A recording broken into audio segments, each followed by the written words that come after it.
tonight.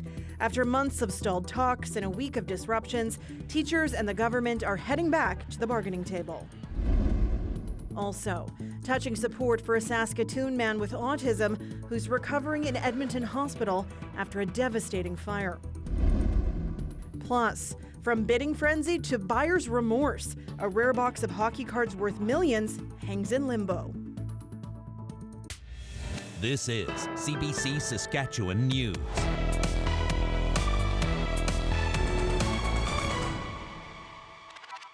It is Friday, April 12th, and the CBC Saskatchewan News starts right now. Good evening and thank you for watching. We start tonight with the latest in the ongoing contract dispute between Saskatchewan's teachers and the provincial government. Both sides announced they are officially heading back to the bargaining table. Alexander Kwan brings us the story. I support STF! Friday was a blustery spring day in Regina, and despite the weather, students turned out in droves outside the provincial legislature in support of teachers, calling for the government to make a change. Teachers spend more time with your kids usually than the parents do, so I think they have a huge impact on children, so they definitely need more support. And for the more than 100 students that turned out at the rally in Regina, they may just get their wish. The Saskatchewan Teachers Federation has announced they will suspend all job action at midnight, ending 5 days of teachers carrying out work to rule across the province. The reason? The STF and provincial negotiators are heading back to the bargaining table. I hope these are 12-hour days. I hope we're getting down to the conversations that need to be had so that we can get to resolution as soon as possible. Teachers have been calling for class complexity and class size to be addressed in their contract.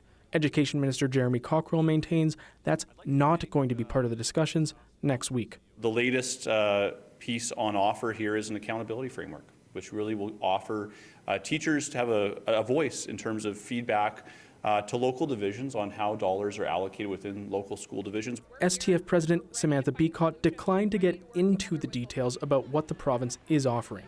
She said it's not everything they wanted, but it's enough to get teachers back to the table. We have seen a willingness to ensure that there is language that provides those guarantees and provides better assurances around supporting students in their classrooms and around accountability. Previously, both sides have said they are close on a number of issues, only for talks to fall apart. But Friday was the first time we heard true optimism from both sides. The STF says life in schools will return to normal so long as talks are ongoing. Alexander Kwan, CBC News, Regina. Meanwhile, the union representing teachers in Nova Scotia has just been given a strong strike mandate by its members.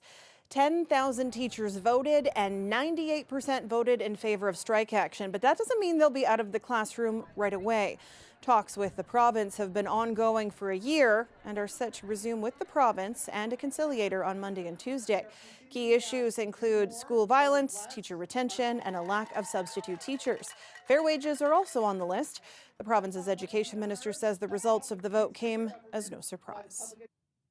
Saskatchewan Polytechnic campus is getting a big boost. Today, the Joseph Ramey Family Foundation donated more than $25 million. The money will go toward a campaign to build a new campus at the U of S's Innovation Place. We first talked about this in 2019 and just spent some time trying to understand the nature of the project and the rationale for it and the funding. And, we made a commitment very early on that, if this project was to proceed, we were going to be a part of it. Sask Poly says the donation is the gift that will keep on giving for years to come. It's trying to raise $100 million to complete the project. A warning today from police in Saskatoon about some potent drugs they're worried might be on the street. They were stolen from a trailer near the airport, and they're not what you might expect. Dan Zakreski explains. The drugs are for animals. A small dose for a cow could easily kill a human. And that's why police are worried after vials of the drugs were stolen from a trailer in this parking lot earlier this month. Now, they include sedatives, painkillers, drugs to boost estrogen levels in cows, or to induce abortions. Police say someone broke into the trailer back on April 1st. It wasn't reported to police for a week. Now, the Saskatchewan Cattlemen's Association says what makes the drugs dangerous is that they're made for big animals, not people. Police aren't sure why the drugs were stolen. They're expensive and could be sold on the black market to ranchers, but cattlemen say that's unusual. They could end up on the street in Saskatoon.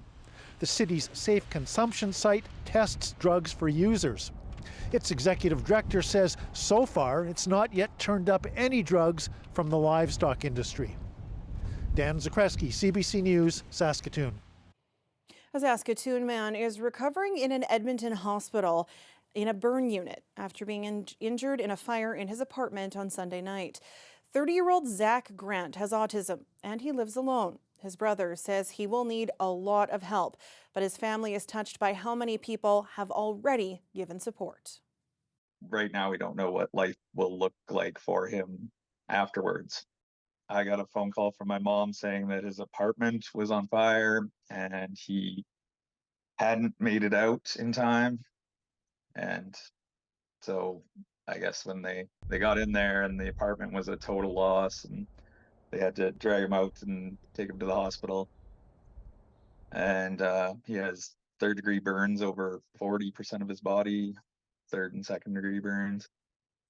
And so it's going to be months of painful recovery for him. He's got autism, so he likes to keep to himself. He had texted my mom saying the apartment was on fire, so he was conscious at some point. Fire marshal said that there was bloody footprints around where it looked like it had started, so maybe he was trying to stomp it out and just got cornered or something. He got airlifted to Edmonton that night, and my mom went up Monday morning to be with him. So she doesn't know how long she's going to have to be there, how long he's going to have to be there before they can transfer him back to Saskatoon. So I started the GoFundMe, to be able to keep her there. It's going to be a lot of money, and people have been really great, and we're extremely grateful for everybody, even just sharing it or saying that they hope he pulls through. It all means a lot. A new program that hopes to help people break the cycle of male incarceration was announced today. It's a partnership between the province and Saskatoon Tribal Council. The STC will receive $802,000 over 3 years to develop it. Tribal Chief Mark Arcan says he has a personal connection to the urban camp facility. My son's been through this place numerous times. But right now, through our programs at STC, he's currently writing one of his final exams for his first year of mental health and addictions. He's still incarcerated. He's serving a community sentence. His sentence is not out till June. So this tells me when people want to change, we can help. More than 40 years ago, Urban Camp at the Saskatoon Correctional Centre is home to about 50 low-security inmates. It's the only working urban camp in the province. Culturally appropriate programming will be offered to offenders preparing to leave custody. It will include mental health and addiction support. It will also help with training, education, and employment opportunities. Remember the frenzy about the crate of rare, unopened hockey cards in Saskatchewan that went for millions of dollars? Well, the man who won the $5 million auction, he wants to get rid of them. Jason Warwick has more. I think it's an amazing item. It's been called the Holy Grail of hockey card memorabilia. That Holy Grail is an unopened box of 1979 O-Pee-Chee hockey cards, discovered recently by a Regina family while cleaning their home. It's believed to contain as many as 25 Wayne Gretzky rookie cards. Toronto real estate agent Jack Arshawsky was the winning bidder in a recent online auction for the box. He agreed to pay more than 5 million Canadian dollars for it. I actually needed like 4 Red Bulls to keep me focused and sharp, because every time a new bid was entered, it would reset at 30 minutes in the extended period of time. So it was very possible that I almost missed winning the bid on this, because it wrapped up like after 1 a.m. Toronto time. That was nearly 2 months ago. The cards remain in the vault at the auction house's Texas facility. Arshawsky said he's paid most of the money, but not all. and now he's not sure if he wants to keep the cards. I realized that I wasn't so passionate about, the hockey cards, and that I realized that there are others out there that are much more passionate about this. And I started a journey, I guess, to find, I think, what would be a better home for these cards. He sent messages to Wayne Gretzky, to Edmonton Oilers owner Daryl Katz, to poker pro Daniel Negreanu, to Canadian rapper Drake, and many others. He says none of them have responded. I just want to give these cards to somebody who will really appreciate it, and they'll get the most happiness from it. And I don't want anything, I don't want anything additional for myself than what was the winning bid for these hockey cards. A Regina sports card dealer says this story keeps getting more interesting. He says it might be a case of buyer's remorse. So it sounds like there's a bit of a financial crunch there, and he's looking to, he bit off maybe more than he can chew, and he's looking to, find basically resell them in order to fulfill the purchase. A U.S. card expert says he's never seen anything like this. Just a very unusual situation. I'm not sure what the resolution will be, but I think the buyer, doesn't sound like he wants it at this point. And I don't think, even though the auction house typically is very serious about collecting money, they don't want this type of situation ever for any amount of money. Haney and Muller say the box and Gretzky rookie cards like this one could increase in value in the coming years, but they're unlikely to fetch a much higher price so soon after a major auction. They say the situation could be tricky for everyone involved. Jason Warwick, CBC News, Saskatoon.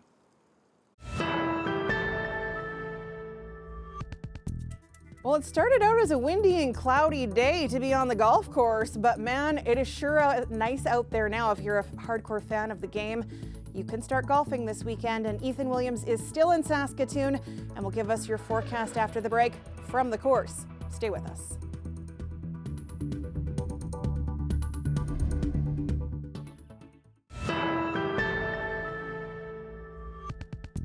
Social media has introduced many new words. One of the uglier words is sextortion, luring victims to transmit intimate photos, then using those photos as blackmail. Protection strategies were unveiled this week by Instagram, but many internet watchers are unimpressed. Anis Haidari reports.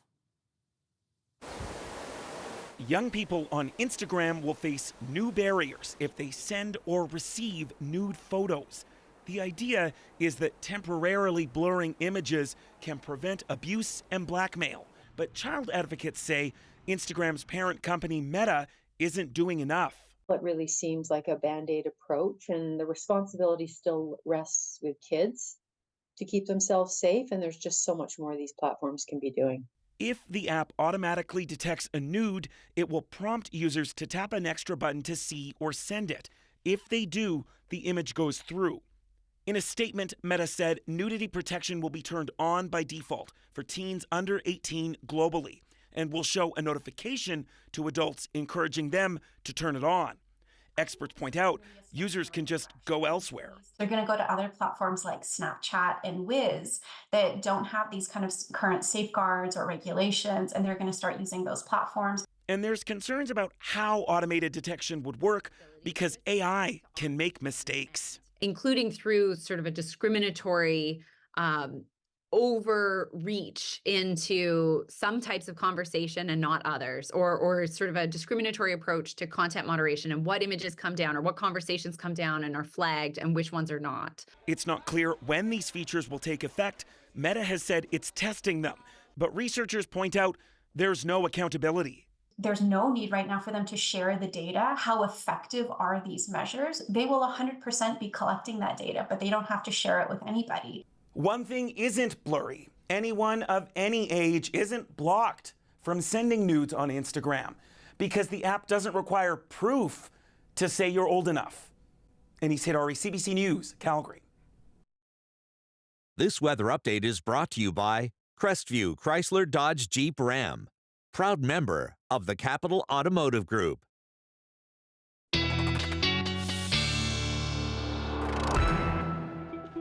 And our weather specialist, Ethan Williams, takes a break from the golf course to join me now in Saskatoon with a look at your forecast.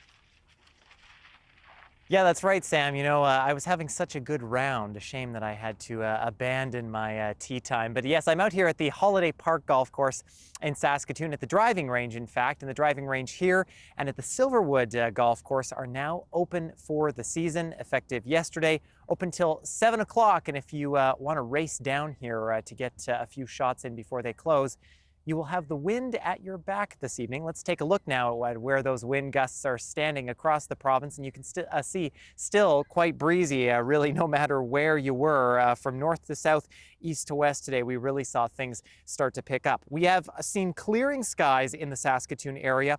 Not the case a little bit earlier today, where we had some rain and snow to the north of us moving through, and some precipitation just kind of south of the city as well. But now the sun has come back out. The showers are popping up in the southeast corner of the province, though, where we are still seeing a few of those right now. Could be a few lightning strikes associated with those pop-up showers, too. That is possible through the evening tonight as well. Temperature-wise, still quite nice through south and central. Mid to upper teens is where we got to today. You can see that big temperature divide where temperatures are dropping off significantly as you go further north in the province, very similar to what we saw yesterday. Now, clouds are going to continue to clear out of south and central tonight. We may still see some stray showers here and there before midnight. Getting into tomorrow, kind of a partly to mostly sunny day for most areas. Still a little bit unsettled through the north, though, where you're continuing to see some showers and some flurries occasionally at time to time. But then high pressure moving in for Sunday. That gives all of us a chance of some sun before things get a little messy into next week. This model doesn't go much further than this, but this is the beginning of what could be a significant weather system bringing rain and snow next week. More on that next week, though. In the meantime, just a few millimeters more in the north tonight with that system moving through. And in terms of the snowfall that we're going to be seeing, really just trace amounts kind of here and there, maybe a centimeter or two in far north, northeastern sections of the province. In terms of those winds, though, they will continue to gust tomorrow through south and central at times between 40 and 50 kilometers an hour. Even through portions of the Churchill region, we're looking for those to pick up. But it's Sunday when high pressure moves in, then we'll start to see things calm down a little bit. That'll be fairly short-lived, though, as we head into next week and that system starts to move in and things will really pick up wind-wise. But a really nice weekend expected for Regina and for south and central Saskatchewan. Temperatures into the upper teens. Tuesday, Wednesday, we'll call this maybe a rain-snow mix. We'll, again, likely have a better idea Monday of what's going to fall, but probably Wednesday, some significant accumulation coming before things start to cool down a bit significantly. That's the same for Saskatoon. We may see a stray shower or thunderstorm tomorrow afternoon, but again, heading into Monday, that cloud cover builds in and the rain and snow possible for the middle of next week, Sam. So all the more reason to get your golfing in before that comes along. My jealousy runs very deep, Ethan. Thank you for that forecast. An award-winning painter from Brazil is preparing for her big break in Paris, and she is just 10 years old. Sofia Helena was just 6 years old when one of her teachers spotted her talents. Sofia says she admires Vincent van Gogh for his ability to portray his emotion in his works. Later this year, she will have some of her works displayed at a private gallery near the famous Louvre Art Museum. We'll be back after the break.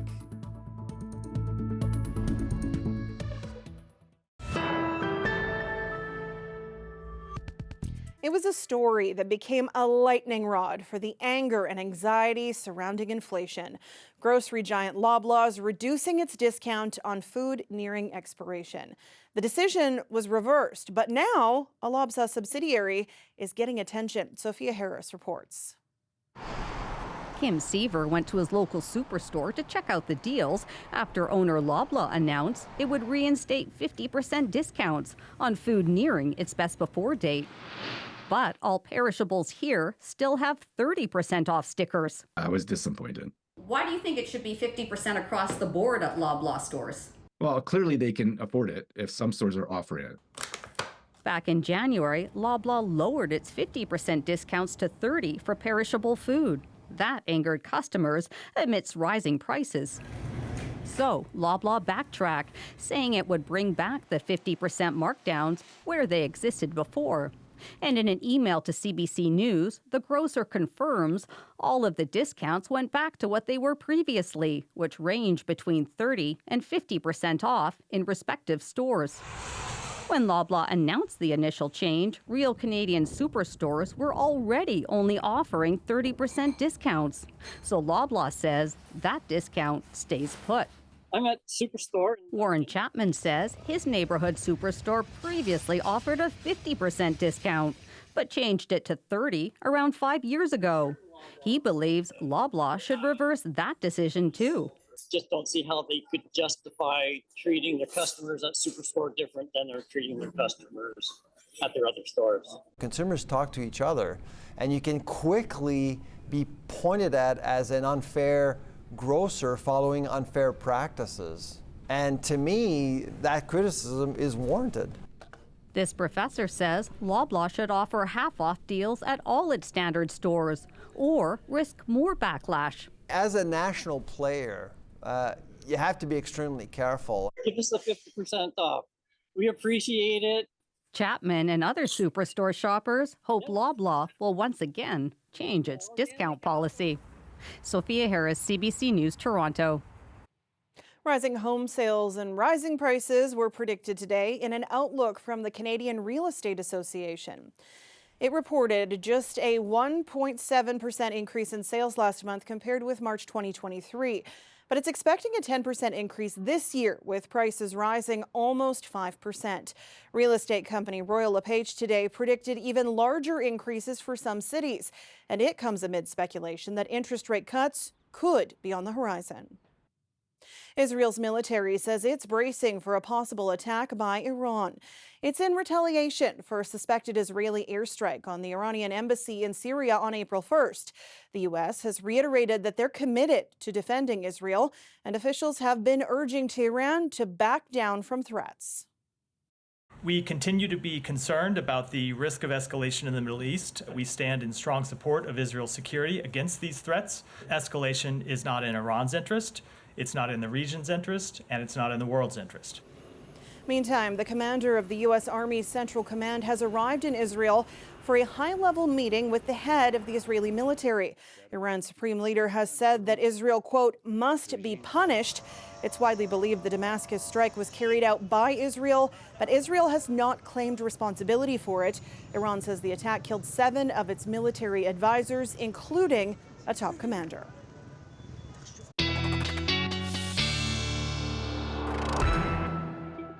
Oh, and Ethan is back with one last look at your weather. It's the weekend.